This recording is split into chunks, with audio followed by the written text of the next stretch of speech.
ನಮಸ್ಕಾರಗಳು. ಚಿಂತನಾ ಕಾರ್ಯಕ್ರಮದಲ್ಲಿ ನಾವು ಮನಸ್ಸಿನ ಬಗ್ಗೆ ಅನೇಕ ವಿಚಾರಗಳನ್ನು ತಿಳಿತಾ ಬಂದಿದ್ದೇವೆ. ಇಡೀ ಜಗತ್ತಿನ ಪ್ರತಿಯೊಂದು ವಸ್ತುಗಳ ಗುಣದೋಷಗಳನ್ನು ಚಿಂತನೆ ಮಾಡಿ ಅದರಲ್ಲಿ ಗುಣವನ್ನು ಮಾತ್ರ ಗ್ರಹಣ ಮಾಡುವುದಲ್ಲದೆ ದೋಷಗಳನ್ನು ಬಿಡೋದು ಅಂತನ್ನುವ ಅಂಶವನ್ನು ನಾವು ತಿಳಿಯಬೇಕಾದರೆ ನಮಗೆ ಮನಸ್ಸು ಸಹಾಯ ಮಾಡಬೇಕು. ಮನಸ್ಸು ಒಳ್ಳೆಯದನ್ನು ಕಲಿಸಲಿಕ್ಕೆ ತಯಾರಿದೆ, ಕೆಟ್ಟದ್ದನ್ನು ಕಲಿಸಲಿಕ್ಕೆ ತಯಾರಿದೆ. ಆದರೆ ಒಳ್ಳೆಯದನ್ನು ಕಲಿಸಿದರೆ ಅದು ನಮಗೆ ಗುರು ಆಗ್ತದೆ ಅಂತನ್ನೋದಕ್ಕಾಗಿ ಆತ್ಮನೋ ಬುದ್ಧಿರಾತ್ಮೈವ ಪುರುಷಸ್ಯ ವಿಶೇಷತಃ ಅಂತ ಭಾಗವತ ಹೇಳ್ತಾ ಇದೆ. ಇಡೀ ಜಗತ್ತಿನ ಎಷ್ಟು ಪದಾರ್ಥಗಳಿಂದ ಗುಣವನ್ನು ಹೇಗೆ ಸಂಪಾದನೆ ಮಾಡಿದ್ದೇವೆ ಅಂತ ಅನ್ನೋದನ್ನು ಈಗ ಹೇಳ್ತಾ ಇರುವಾಗ ಪೃಥ್ವಿಯಿಂದ, ನೀರಿನಿಂದ, ಬೆಂಕಿಯಿಂದ, ವಾಯುವಿನಿಂದ ಏನೇನು ಗುಣಗಳನ್ನು ಗ್ರಹಣ ಮಾಡಬಹುದು ಅಂತಂಬುದನ್ನು ತೋರಿಸ್ತಾ ಚಂದ್ರನಿಂದ ಹೇಳ್ತಾರೆ. ವಿಸರ್ಗಾದ್ಯಾಹ ಸ್ಮಶಾನಾಂತಹ ಭಾವಾಹ ದೇಹಸ್ಯ ನಾತ್ಮನಃ ಅಂತ. ಈ ಜನನ ಮತ್ತು ಮರಣ, ಈ ಅನೇಕ ವಿಧವಾದಂತಹ ಭಾವಾಹ ಅಂದರೆ ಧರ್ಮಗಳು. ಈ ಎಲ್ಲ ಧರ್ಮಗಳು ಇದು ದೇಹದ ಧರ್ಮಗಳೇ ಹೊರತು ಜೀವನ ಧರ್ಮಗಳಲ್ಲ. ಜೀವ ಮತ್ತು ದೇಹ ಎರಡೂ ಒಂದು ಅಂತನ್ನುವ ಭಾವನೆಯನ್ನು ಇಟ್ಟುಕೊಂಡದ್ದಕ್ಕಾಗಿ ಅದೆಲ್ಲವೂ ನಂದು ಅಂತ ಹಚ್ಚಿಕೊಂಡದ್ದು. ಆದರೆ ಅದು ಅಲ್ಲ ಅಂತನ್ನೋದು ನಾನು ಚಂದ್ರನಿಂದ ಕಲಿತಿದ್ದೇನೆ. ಈಗ ನಾವು ನೋಡೋದು ಚಂದ್ರಮಂಡಲ, ಚಂದ್ರಲೋಕ ಚಂದ್ರ ಬೇರೆ. ನಾವು ನೋಡುವ ಚಂದ್ರಮಂಡಲವೇ ಚಂದ್ರಲೋಕವಲ್ಲ. ಆದ್ದರಿಂದ ನಾವು ಇವತ್ತಿನ ಅನೇಕ ಉಪಗ್ರಹಗಳ ಮೂಲಕವಾಗಿ ಚಂದ್ರಮಂಡಲಕ್ಕೆ ಹೋಗಬಹುದೇ ಹೊರತು ಚಂದ್ರಲೋಕಕ್ಕಾಗಲಿ ಚಂದ್ರ ದೇವತೆಯ ಹತ್ತಿರ ಆಗಲಿ ಹೋಗಲಿಕ್ಕೆ ಸಾಧ್ಯವಿಲ್ಲ. ಆದ್ದರಿಂದ ಈ ಎಲ್ಲ ವಿಸರ್ಗಾದ್ಯಾಹ ಸ್ಮಶಾನಂತಹ ಹುಟ್ಟು ಮತ್ತು ಸಾವುಗಳ ಹೊರಗಿರತಕ್ಕಂತಹ ಎಲ್ಲ ಧರ್ಮಗಳು ಇದು ದೇಹದ ಧರ್ಮಗಳೇ ಹೊರತು ಆತ್ಮನ ಧರ್ಮಗಳಲ್ಲ. ಬಾಲ್ಯ ಇರಬಹುದು, ಯೌವನ ಇರಬಹುದು, ಕೌಮಾರ ಇರಬಹುದು, ಇನ್ನು ಯಾವುದೇ ವಿಧವಾದಂತಹ ಮಾನ ಅವಮಾನ ಎಲ್ಲವೂ ಇರಬಹುದು.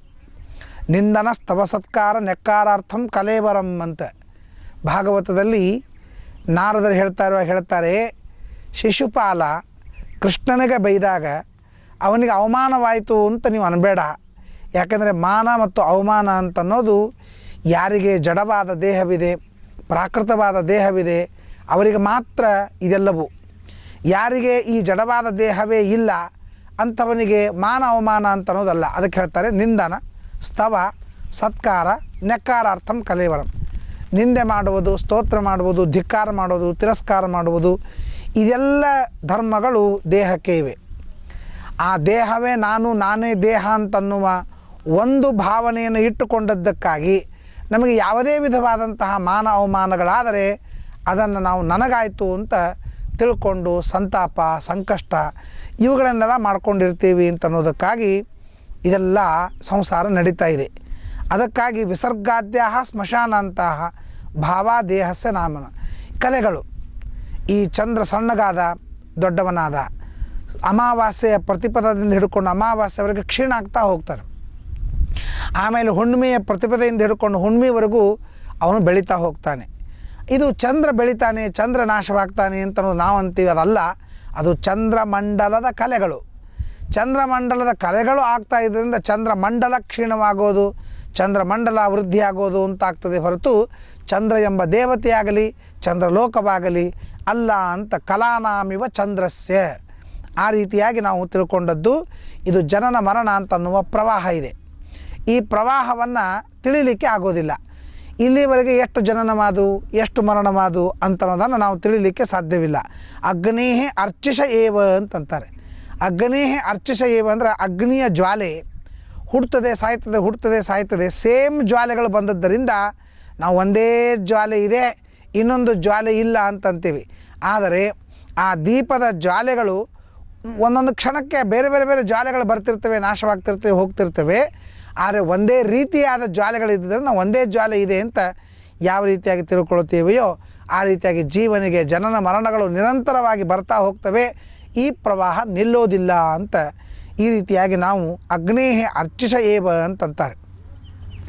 ಹಾಗೇನೆ ನಾವು ಈ ದೇಹದ ಬಗ್ಗೆ, ಜೀವನ ಬಗ್ಗೆ ತಿಳಿದುಕೊಳ್ತಾ ಇರುವಾಗ ನಾವು ಅನೇಕ ಚಿಂತೆಯನ್ನು ಮಾಡಲಾರ್ದೇನೆ ಅನೇಕ ಭಾವನೆಗಳನ್ನ ತಪ್ಪಿಸ್ಕೊಳ್ಬೇಕಾದರೆ ಈ ವಿಚಾರ ಅತ್ಯಂತ ಅವಶ್ಯಕವಾದದ್ದು.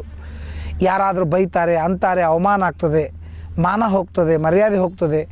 ಆಗ ನಾವು ಭಾಳ ಹಚ್ಚಿಕೊಂಡು ಅನ್ನ ನೀರ ಬಿಟ್ಟು ನಿದ್ರೆಯನ್ನು ಬಿಟ್ಟು ಭಾಳ ಒದ್ದಾಡ್ತಾ ಇರ್ತೇವೆ. ಆಗ ಈ ತಿಳುವಳಿಕೆ ನಮಗೆ ಔಷಧವಾಗಿ ಬರ್ತದೆ. ಯಾವ ನಿದ್ರೆ ಗುಳಿಗೆಯನ್ನು ತೆಗೆದುಕೊಂಡರೂ ಕೂಡ ಇಷ್ಟು ದೊಡ್ಡ ಔಷಧಿ ಅಂತ ಅನ್ನೋದು ನಮಗಾಗೋದಿಲ್ಲ. ಅದಕ್ಕಾಗಿ ಇದನ್ನು ಯಾವಾಗ ಅರ್ಥ ಮಾಡ್ಕೊಳ್ತಾನೆ, ಅರ್ಥ ಮಾಡ್ಕೊಳ್ಳೋಕ್ಕಿಂತಲೂ ಅನುಭವಿಸೋದು. ಅರ್ಥ ನಾವು ಎಂದೋ ಮಾಡ್ಕೊಂಡಿದ್ದೇವೆ, ಆದರೆ ಅನುಭವಿಸಿಲ್ಲ.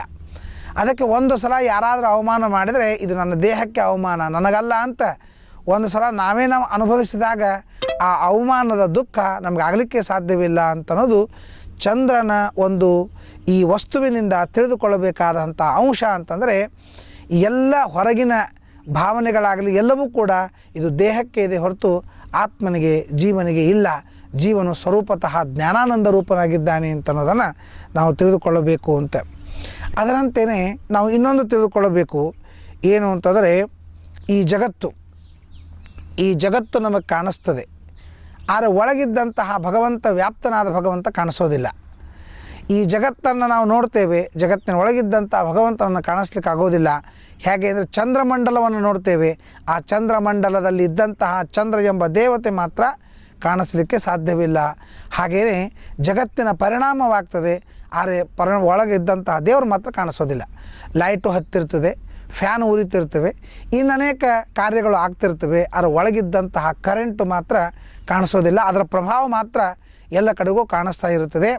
ಆ ರೀತಿಯಾಗಿ ಇದನ್ನು ನಾವು ತಿಳಿದುಕೊಳ್ಳಬೇಕಾದದ್ದು. ದೇಹ ಕಾಣಿಸ್ತದೆ, ಕಣ್ಣಿಂದ ನೋಡ್ತಾನೆ, ಕಿವಿಯಿಂದ ಕೇಳ್ತಾನೆ, ತಲೆಯಿಂದ ವಿಚಾರ ಮಾಡ್ತಾನೆ, ಕಾಲಿಂದ ನಡಿತಾನೆ, ಎಲ್ಲ ತರಹದ ವ್ಯಾಪಾರಗಳು ದೇಹಕ್ಕೆ ಆಗ್ತವೆ.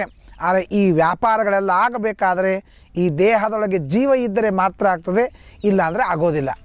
ಅಂಥೇಳೇ ಆ ಜೀವ ದೇಹದಿಂದ ಹೊರಟು ಹೋದ್ಮೇಲೆ ಎಲ್ಲ ವ್ಯಾಪಾರಗಳು ನಿಂತು ಹೋಗಿಬಿಡ್ತವೆ. ಆ ದೇಹವನ್ನು ನಾವು ಸುಟ್ಟು ಭಸ್ಮ ಮಾಡಿಬಿಡ್ತೇವೆ, ಯಾವುದಕ್ಕೂ ಜಗತ್ತಿನೊಳಗೆ ಉಪಯೋಗ ಬೀಳೋದಿಲ್ಲ ಅಂತ. ಆ ರೀತಿಯಾಗಿ ಈ ದೇಹಕ್ಕೆ ಮಹತ್ವ ಬಂದದ್ದು ಒಳಗೆ ಜೀವ ಇದ್ದದ್ದರಿಂದ ಬಂದಿದೆ. ಆ ಜೀವ ಇಲ್ಲ ಅಂತಾದರೆ ಈ ದೇಹಕ್ಕೆ ಏನೂ ಅರ್ಥವಿಲ್ಲ ಅಂತ ಅನ್ನೋದಕ್ಕಾಗಿ ಕಸಕ್ಕಿಂತ ಕಡೆಯಾಯಿತು ಈ ದೇಹ ಅಂತ ಹೇಳುವ ಒಂದು ರೂಢಿಯನ್ನು ಇಟ್ಟುಕೊಂಡಿದ್ದೇವೆ. ಅದಕ್ಕಾಗಿ ಎಲ್ಲವೂ ಕೂಡ ಮಂಡಲಕ್ಕೆ ಆಗ್ತದೆ. ಈ ಕ್ಷೀಣವಾಗೋದು, ವೃದ್ಧಿಯಾಗೋದು ಇದೆಲ್ಲವೂ ಕೂಡ ಚಂದ್ರಮಂಡಲಕ್ಕೆ ಆಗ್ತದೆ ಹೊರತು ಒಳಗಿದ್ದಂಥ ಚಂದ್ರ ದೇವತೆಗೆ ಹಂಗೆ ಆಗಲಿಕ್ಕೆ ಸಾಧ್ಯವಿಲ್ಲ. ಹೀಗೆ ದೇಹಕ್ಕೆ ಆಗ್ತದೆ, ಒಳಗಿದ್ದ ಜೀವನಿಗೆ ಆಗೋದಿಲ್ಲ. ಅಥವಾ ದೇಹದ ಪರಿಣಾಮವನ್ನು ನೋಡಿ ಒಳಗೆ ಜೀವ ಇದ್ದಾನೆ ಅಂತ ನಾವು ತಿಳ್ಕೊಳ್ತೇವೆ ಹೊರತು ಆ ಜೀವ ನಮಗೆ ಕಾಣಿಸೋದಿಲ್ಲ ಅಂತ. ಅಂಥೇಳಿ ನಮ್ಮ ಶಾಸ್ತ್ರದೊಳಗೆ ಒಬ್ಬ ಜೀವ ಇದ್ದಾನೆ ಅಂತದನ್ನು ಹೇಗೆ ಸಾಧನೆ ಮಾಡ್ತೀರಿ ಅಂತಂದಾಗ ಚೇಷ್ಟಾಲಿಂಗಾದಿ ಭಾವೇನ ಅಂತ ಹೇಳ್ತಾರೆ. ಚೇಷ್ಟಾಲಿಂಗಾದಿ ಭಾವೇನ ಜೀವವನ್ನು ನಾವು ತಿಳ್ಕೊಳ್ತೀವಿ ಅಂತಂದರೆ ಚೇಷ್ಟ ವ್ಯಾಪಾರಗಳು, ನೋಡೋದು, ಕೇಳೋದು, ಆನ್ಸರ್ ಮಾಡೋದು, ನಾವು ಕೇಳಿದ ಪ್ರಶ್ನೆಗೆ ಇದೆಲ್ಲದಕ್ಕೂ ನೋಡಿ ಒಳಗೆ ಜೀವ ಇದ್ದಾನೆ ಅಂತ ನಾವು ತಿಳ್ಕೊಳ್ತೇವೆ ಹೊರತು ಜೀವ ನೇಂದ್ರಿಯಾಣಿ ನಾನು ಮಾನಂ ಅಂತ ಯಾವ ಇಂದ್ರಿಯಗಳಿಂದಲೂ ಜೀವ ಕಾಣಿಸ್ಲಿಕ್ಕೆ ಸಾಧ್ಯವಿಲ್ಲ. ಹಾಗೆ ಈ ಚಂದ್ರನಿಂದ ಕಲಿತಂತಹ ಒಂದು ಅಂಶ ಇದೆ ಅಂತ ನಾವು ಚಂದ್ರನಿಂದ ಕಲಿತಂಥ ಅಂಶವನ್ನು ತಿಳ್ಕೊಳ್ಬಹುದು. ಇದು ಗುಣ. ಏನು ಗುಣ ಇದೆ ಅಂತೇಳೋದು ವಿಚಾರ ಮಾಡಬೇಕಾದದ್ದು. ದೊಡ್ಡದಾದಂಥ ಔಷಧಿ ಇದೆ. ಸಾಕಷ್ಟು ನಾವು ಕ್ಷಣಕ್ಕೆ ಸಣ್ಣ ಸಣ್ಣ ವಿಷಯಕ್ಕೆ ಏನು ಪರಿಣಾಮವನ್ನು ಮಾಡ್ಕೊಳ್ತೇವೆ, ಆ ಪರಿಣಾಮವಾಗದೇ ಇದ್ದಂತೆ ನಾವು ಈ ಗುಣವನ್ನು ಸಂಪಾದನೆ ಮಾಡಿದರೆ ಇರಲಿಕ್ಕೆ ಸಾಧ್ಯವಿದೆ ಅಂತ ಅನ್ನೋದನ್ನು ತಿಳ್ಕೊಂಡಿದ್ದೇವೆ. ಇದು ಚಂದ್ರನಿಂದ ಮನಸ್ಸು ವಿಚಾರ ಮಾಡಿದರೆ ಹೀಗೆ ನಾವು ಗುಣವನ್ನು ಸಂಪಾದನೆ ಮಾಡಬಹುದು. ಜೊತೆಗೆ ಸೂರ್ಯನಿಂದ, ಚಂದ್ರ ಆದಮೇಲೆ ಸೂರ್ಯ ಏನು ಮಾಡ್ತಾನೆ? ಸಹಸ್ರ ಗುಣ ಮಾದತ್ತೆ. ಸೂರ್ಯ ಸಮುದ್ರದಲ್ಲಿದ್ದಂತಹ ಒಳ್ಳೆಯ ಸಿಹಿ ನೀರನ್ನು ತೆಗೆದುಕೊಂಡು ಮೋಡಗಳಿಗೆ ಹಂಚಿ ಅವುಗಳಿಂದ ಮಳೆಯನ್ನು ಸುರಿದು ಬೆಳೆಯನ್ನು ಬೆಳೆಸಿ ಇಡೀ ಜಗತ್ತಿಗೆ ಅನ್ನವನ್ನು ಕೊಟ್ಟು ರಕ್ಷಣೆಯನ್ನು ಮಾಡ್ತಾನೆ ಭಗವಂತ. ಈ ಸೂರ್ಯ ಅವನು ಮಾಡ್ತಕ್ಕಂಥ ಗುಣ. ಹಾಗೆಯೇ ನಾವು ಇನ್ನೊಬ್ಬರಲ್ಲಿದ್ದಂತಹ ಗುಣವನ್ನು ಸಂಪಾದನೆ ಮಾಡಬೇಕು. ಸಂಪಾದನೆ ಮಾಡಿದಂತಹ ಗುಣವನ್ನು ಇನ್ನೊಬ್ಬರಿಗೆ ಹಂಚಬೇಕು.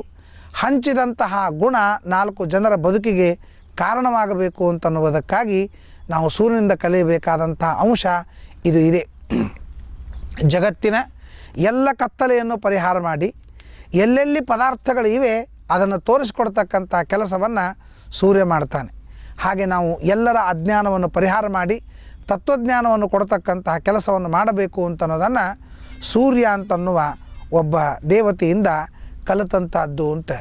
ಅಂದರೆ ಇದರ ಜೊತೆಗೆ ಸಮುದ್ರದಲ್ಲಿ ಉಪ್ಪು ಇದೆ, ಮೀನು ಮೊಸಳೆಗಳು ತಿಮಿಂಗಲಗಳಿವೆ. ಅವು ಎಲ್ಲವನ್ನು ಬಿಟ್ಟು ಅವನಿಗೆ ಬೇಕಾದದ್ದು ಸಿಹಿಯಾದ ನೀರು. ನನಗೆ ಮತ್ತು ಜಗತ್ತಿಗೆ ಬೇಕಾದದ್ದು ಯಾವುದು ಅಂತಂದರೆ ಒಳ್ಳೆಯದು.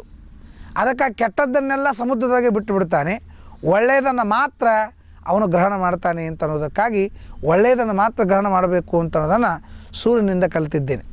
ಸೂರ್ಯ ಬಂದ ಮೇಲೆ ಕಮಲಗಳೆಲ್ಲ ಅರಳಿ ಬಿಡ್ತವೆ, ಎಲ್ಲ ಅರಳಿ ಸಂತೋಷ ಪಡ್ತವೆ. ಅದಕ್ಕಾಗಿ ಸೂರ್ಯನಿಗೂ ಕಮಲಕ್ಕೂ ಸಂಬಂಧ ಇದೆ ಅಂತ ಹೇಳ್ತಾರೆ.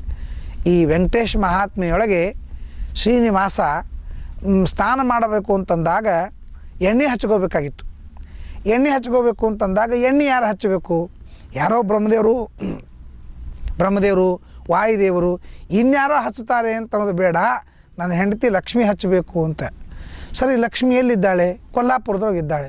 ಹಾಗಾದ್ರೆ ಕೊಲ್ಲಾಪುರದವ್ರನ್ನ ಕಳಿಸ್ಬೇಕಾದ್ರೆ, ಆಕಿನ ಕಳಿಸ್ಬೇಕಾದ್ರೆ ಯಾರನ್ನ ಕಳಿಸ್ಬೇಕು? ಸೂರ್ಯನನ್ನು ಕಳಿಸೋಣ ಅಂತ. ಸೂರ್ಯನನ್ನು ಯಾಕೆ ಕಳಿಸ್ಬೇಕು ಅಂತಂದರೆ, ಆ ಸೂರ್ಯ ಅಂತನ್ನೋನು ಅವನು ಬಹಳ ಬೇಕಾದವನು ಲಕ್ಷ್ಮಿಗೆ. ಯಾಕೆ ಲಕ್ಷ್ಮಿ ಬೇಕಾದವನು ಅಂತಂದರೆ, ಆ ಸೂರ್ಯ ಕಮಲವನ್ನು ಅರಳಿಸ್ತಾನೆ. ಕಮಲ ಇದು ಲಕ್ಷ್ಮೀದೇವಿಯ ಮನೆ. ಪದ್ಮಪ್ರಿಯೆ ಪದ್ಮನಿ ಪದ್ಮಹಸ್ತೆ ಪದ್ಮಾಲಯೇ ಪದ್ಮ ದಲಾಯತಾಕ್ಷಿ ಅಂತ ಹೇಳಿ ಆ ಪದ್ಮ ಅಂತ ಅನ್ನೋದು ಲಕ್ಷ್ಮೀದೇವಿಗೆ ಮನೆಯಾಗ್ತದೆ.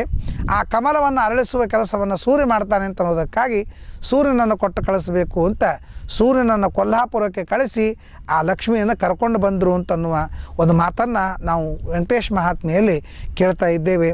ಅಂದರೆ ಸೂರ್ಯ ಕಮಲವನ್ನು ಅರಳಿಸ್ತಾನೆ. ಸೂರ್ಯ ಬಂದ ಅಂತಂದರೆ ಕಮಲ ಅರಳಿ ಬಿಡುತ್ತದೆ. ಹಾಗೆ ನಾವು ಜಗತ್ತನ್ನು ಅರಳಿಸುವ ಕೆಲಸವನ್ನು ಮಾಡಬೇಕೇ ಹೊರತು ಅಳಿಸುವ ಕೆಲಸವನ್ನು ಮಾಡಬಾರ್ದು ಅಂತ ಅನ್ನೋದನ್ನು ನಾವು ಈ ಸೂರ್ಯನಿಂದ ಕಲಿತಿದ್ದೇವೆ ಅಂತ ಹೇಳ್ತಾರೆ. ಸೂರ್ಯ ಎಷ್ಟು ಕಠೋರನಾಗಿದ್ದಾನೆ, ಇಷ್ಟು ಕಠೋರನಾಗಿದ್ದರೂ ಕೂಡ ಕಮಲ ಸೂರ್ಯನ ಜೊತೆಗೆ ಪ್ರೀತಿಸ್ತದಂತೆ. ಎಷ್ಟು ಸುಂದರವಾಗಿ ಹೇಳ್ತಾರೆ. ವ್ಯತಿಸಜತಿ ಪದಾರ್ಥಾನ್ ಅಂತರಃ ಕೋಪಿ ಹೇತು ನಕಲು ಬಹಿರೂಪಾದೀನ್ ಪ್ರೀತಿಯ ಸಂಶಯಂತೇನ್. ಪ್ರೀತಿಯ ಬಗ್ಗೆ ಹೇಳ್ತಾ ಇರುವಾಗ ಪ್ರೀತಿ ಹೊರಗಿದ್ದಂತಹ ಕಠೋರತನವನ್ನು ನೋಡೋದಿಲ್ಲ, ಒಳಗಿದ್ದ ಪ್ರೀತಿಯನ್ನು ಅವಲಂಬಿಸ್ತದೆ ಅಂತ. ಅದಕ್ಕೆ ದೃಷ್ಟಾಂತವನ್ನು ಕೊಡ್ತಾನೆ ಕವಿ. ಕಮಲ ಎಷ್ಟು ಮೃದುವಾಗಿದೆ, ಸೂರ್ಯ ಎಷ್ಟು ಕಠೋರನಾಗಿದ್ದಾನೆ, ಅಂತಹ ಕಠೋರನಾದ ಸೂರ್ಯನ ಜೊತೆಗೆ ಈ ಮೃದುವಾದ ಕಮಲ ಪ್ರೀತಿಸ್ತದಂತೆ. ಅದಕ್ಕಾಗಿ ಹೊರಗಿಂದ ಯಾವುದೂ ನೋಡೋದಿಲ್ಲ, ಒಳಗಿಂದನೂ ನೋಡ್ತಾರೆ ಅಂತ ಅನ್ನೋದಕ್ಕಾಗಿ ಸೂರ್ಯನ ದೃಷ್ಟಾಂತವನ್ನು ಕೊಡ್ತಾರೆ. ಸೂರ್ಯ ಜಗತ್ತಿನ ಕಮಲಗಳನ್ನೆಲ್ಲ ಅರಳಿಸ್ತಾನೆ, ಗಿಡಗಳನ್ನೆಲ್ಲ ಬೆಳೆಸ್ತಾನೆ. ಇಂತಹ ಒಂದು ಒಳ್ಳೆಯ ಗುಣ ಸೂರ್ಯನಲ್ಲಿ ಇದ್ದದ್ದರಿಂದ ಅಂಥ ಒಳ್ಳೆಯ ಗುಣ ನಮಗಿರಬೇಕು ಅಂತ ಅನ್ನೋದನ್ನು ನಾವು ಈ ಸೂರ್ಯನ ಮುಖಾಂತರವಾಗಿ ತಿಳಿದಿದ್ದೇವೆ ಅಂತ ಅನ್ನೋದನ್ನು ನಾವು ತಿಳಿದುಕೊಳ್ಳಬೇಕು. ಇದು ಮನಸ್ಸು ಮಾಡಿದರೆ ಮಾತ್ರ ಸಾಧ್ಯವಾಗ್ತದೆ, ಇಲ್ಲ ಅಂದರೆ ಈ ಗುಣ ಅರ್ಥ ಮಾಡಿಕೊಳ್ಳಿಕ್ಕೆ ಆಗೋದಿಲ್ಲ. ಇಂಥ ಒಂದು ಒಳ್ಳೆಯ ಗುಣವನ್ನು ಸಂಪಾದನೆ ಮಾಡಿ ನಾವು ಭಗವಂತನ ಅನುಗ್ರಹಕ್ಕೆ ಪಾತ್ರನಾಗಬೇಕು ಅಂತ ಹೇಳ್ತೇವೆ. ನಮಸ್ಕಾರ.